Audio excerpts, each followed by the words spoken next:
इसी बीच सीधा रुख करते हैं राजधानी दिल्ली का, जहां पर दिल्ली के मुख्यमंत्री अरविंद केजरीवाल का एक्सक्लूसिव इंटरव्यू आपको दिखाते हैं। कोई मुद्दा नहीं बचा कि मतलब ये मुद्दे हैं, इस पे चुनाव जीतना चाहते हैं वो। नहीं, मैं पूछ रहा हूँ। मैं बताता हूँ। हाँ। जनता पता है क्यों नाराज है? जनता के घर का खर्चा नहीं चल रहा, बच्चों की फीस नहीं दी जा रही, 2 टाइम की रोटी नहीं आ पा रही, सब्जी नहीं खरीद पा रहे, दाल इतनी महंगी हो गई है, दूध इतना महंगा हो गया, घर में कोई बीमार हो जाए उसका बीमारी का इलाज का खर्चा नहीं है लोगों के पास, घर में बच्चे बैठे हैं, बच्चों के पास रोजगार नहीं है। और बीजेपी कहती है राघव चड्ढा लंदन से नहीं लौटे, और हरभजन सिंह ने अभी तक स्टेटमेंट नहीं दिया, और स्वाति मालीवाल का केस हो गया। अब इसके जरिए बीजेपी लोग इस बात से गुस्सा हैं कि हमारे को बेरोजगारी और महंगाई इतनी हो गई और प्रधानमंत्री के मुंह से एक बार नहीं निकला कि महंगाई हो गई, मैं ऐसे महंगाई दूर कर दूंगा तुम्हारी। प्रधानमंत्री के मुंह से एक बार नहीं निकला कि बेरोजगारी हो गई, बेरोजगारी दूर कर दूंगा तुम्हारी। प्रधानमंत्री किन चीजों पे चुनाव लड़ रहे हैं? बंबई जाते हैं, कहते हैं शरद पवार भटकती आत्मा है। बंबई जाते हैं, कहते हैं उद्धव ठाकरे अपने पिताजी की नकली संतान है। इस पे चुनाव लड़ेंगे? इससे लोगों का भला होगा? इससे लोगों को समाधान मिलेगा? लोग प्रधानमंत्री को देखते हैं कि हमारी समस्याओं का समाधान करेंगे, लोग तो गाली देते, प्रधानमंत्री जी तो गाली देते घूम रहे हैं लोगों को, कह रहे हैं इंडिया गठबंधन आ गया तो तुम्हारे मंगलसूत्र छीन लेगा। ये क्या है? ये मुद्दे हैं। अभी हाल ही में आपने 10 गारंटियों की बात की, उसमें फ्री एजुकेशन है, हेल्थ सर्विसेज है, और आपने कहा है कि ये अगर इंडिया ब्लॉक आती है तो ये आप 10 गारंटीज पूरी करेंगे। लेकिन इसके बारे में आपने अपने अलायंस पार्टनर्स के साथ इस पे डिस्कशन हुई है? मेरी अभी बात नहीं हुई है, लेकिन मुझे लगता है कि किसी को भी इसमें मतभेद होना नहीं चाहिए। बेसिक चीजें मैं कह रहा हूँ, हर गांव में एक अच्छा सरकारी स्कूल बनाएंगे, इतना शानदार बनाएंगे कि प्राइवेट से भी अच्छा होगा, जहाँ पे उस इलाके के हर बच्चे को अच्छी और फ्री शिक्षा मिलेगी। होना ही चाहिए, दिल्ली में जैसे किया है। देश में हर जगह, हर गांव में, हर मोहल्ले में एक मोहल्ला क्लिनिक खोलेंगे, और हर डिस्ट्रिक्ट में एक जिला अस्पताल बिल्कुल बहुत अच्छा शानदार होगा, जिसमें सारी सुविधा। इस देश में पैदा होने वाले हर व्यक्ति का पूरा इलाज मुफ्त किया जाएगा, सारी दवाइयाँ सब मुफ्त। होना ही चाहिए, कौन मना करेगा? इस देश में हर घर को 24 घंटे बिजली का इंतजाम करेंगे, कोई पावर कट नहीं लगेगा, और गरीबों को फ्री बिजली देंगे। होनी चाहिए, कोई मना नहीं कर सकता। चाइना ने और पाकिस्तान ने जो हमारी ज़मीनों पे कब्जा किया है, और जो मौजूदा मोदी सरकार उस पर कोई एक्शन नहीं ले रही है, उस ज़मीन को हम वापस छुड़ाएंगे। क्या स्ट्रेटजी क्या रहेगी? आपको क्या लगता है कि चाइना ने कब्जा किया और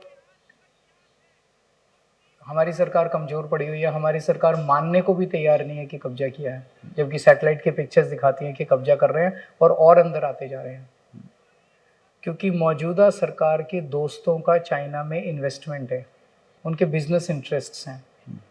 अगर वो चाइना को आंख दिखाते हैं तो उनके बिजनेस इंटरेस्ट्स अफेक्ट होंगे। इसीलिए हमारी सरकार कमज़ोर पड़ी हुई है।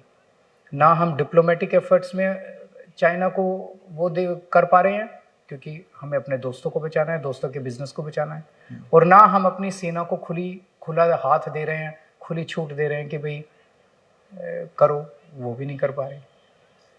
चाइना पिछले 10 साल में हमारे देश के अंदर धीरे धीरे कई इलाकों के अंदर घुस गया। उसके बावजूद भी हमारा आज China is the biggest trading partner with India for the last 2 years। इसके पहले यूएस था। पिछले 2 साल में चाइना के साथ हमारा व्यापार बढ़ता जा रहा है। व्यापार को कम करने की बजाय, चाइना को आंख दिखाने की बजाय कि भाई अगर तुम ठीक नहीं करोगे तो व्यापार खत्म कर देंगे, व्यापार भी बढ़ाते जा रहे हैं, उसको इनाम दे रहे हैं। चाइना हमारी जमीन पे कब्जा करता जा रहा है और हम चाइना को इनाम दे रहे हैं कि और व्यापार लो। ये क्या चल रहा है? ये बंद करेंगे। हमारा चाइना के साथ जो रिश्ता होगा वो सबसे प्राइम जो होगा वो सिक्योरिटी, और हमारा जो इन बॉर्डर कंसर्न्स हैं उनको पहले सॉल्व करो, उसके बाद ट्रेड की बात करेंगे। इस पे एक सवाल है, आपने कहा कि सैटेलाइट पिक्चर्स दिखाता है कि चाइना अंदर आ गई, लेकिन हमको अपने सरकार में कुछ तो बिलीफ रखना चाहिए। कैसे बिलीव करें अगर सरकार झूठ बोल रही है? तो कैसे बिलीव, अंधविश्वास करें हमारी सरकार के ऊपर? फिर तो एक ही चारा बचता है कि सरकार को वोटिंग के टाइम पे निकाल के बाहर करो और नई सरकार लेके आओ, जो सच बोले, जो ईमानदारी के साथ काम करे। एक आपका पर्सनल जर्नी के ऊपर सवाल है।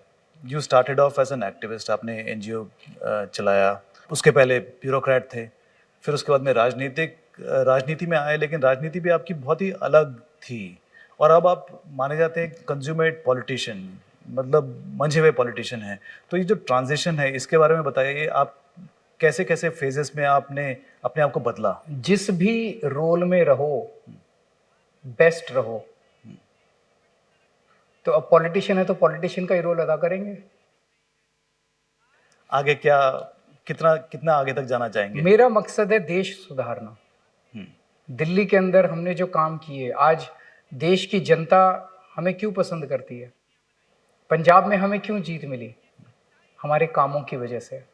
दिल्ली के हमारे काम, स्कूल, अस्पताल, बिजली, पानी, सड़क, नाली, खड़ंजे, इसकी वजह से हमें सब लोग पसंद करते हैं। ये कामों की महक जो है वो पूरे देश में फैल गई है, इसीलिए हमें पंजाब में सफलता मिली, इसीलिए हमें इतना बड़ा वोट शेयर मिला गुजरात के अंदर, गोवा के अंदर, केवल हमारे कामों की वजह से। हमारे कामों से डरते हैं ये लोग, जो काम हम कर रहे हैं वो काम वो कर ही नहीं सकते, उनके बस की बात नहीं है।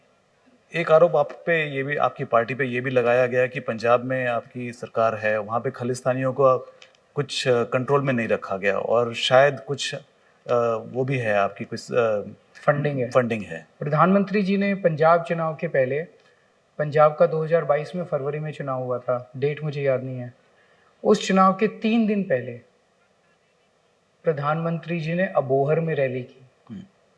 उस रैली में याद है क्या बोला था? केजरीवाल देश के टुकड़े करके खालिस्तान बनाना चाहता है और खालिस्तान का प्रधानमंत्री बनना चाहता है। ये यकीन करने वाली बात है? आप बताओ। केजरीवाल देश के टुकड़े करके खालिस्तान बनाना चाहता है और खालिस्तान का प्रधानमंत्री बनना चाहता है। ये तो कोई छोटा बच्चा भी इस तरह की बेवकूफ़ी वाली बात नहीं करेगा। तो मतलब वो कुछ भी फेंक देते हैं, खालिस्तानी है, खालिस्तान से फंड आ रहे हैं, ये है वो है। मतलब आम आदमी पार्टी को कुचलने के लिए कुछ भी सरफिरे आरोप लगा देंगे। वही तो मैं कह रहा हूँ, शराब घोटाला ये वैसा ही है, सारे आरोप हमारे ऊपर वैसे ही हैं। झूठे आरोप लगा लगा के ये हमें जेल भेजेंगे, हमारे अकाउंट सीज करेंगे। मैं इनको कहता हूँ फांसी पे चढ़ा दो केजरीवाल को। अगर आपको फांसी पे चढ़ाने से आप सोचते हो आम आदमी पार्टी खत्म हो जाएगी, आम आदमी पार्टी अब पार्टी नहीं है, एक विचार है। एक केजरीवाल मरेगा, 100 केजरीवाल पैदा हो जाएंगे। आपके 2 बच्चे हैं, उन पे क्या बीत रही है कि जब पता है कि पापा जेल जाने वाले हैं?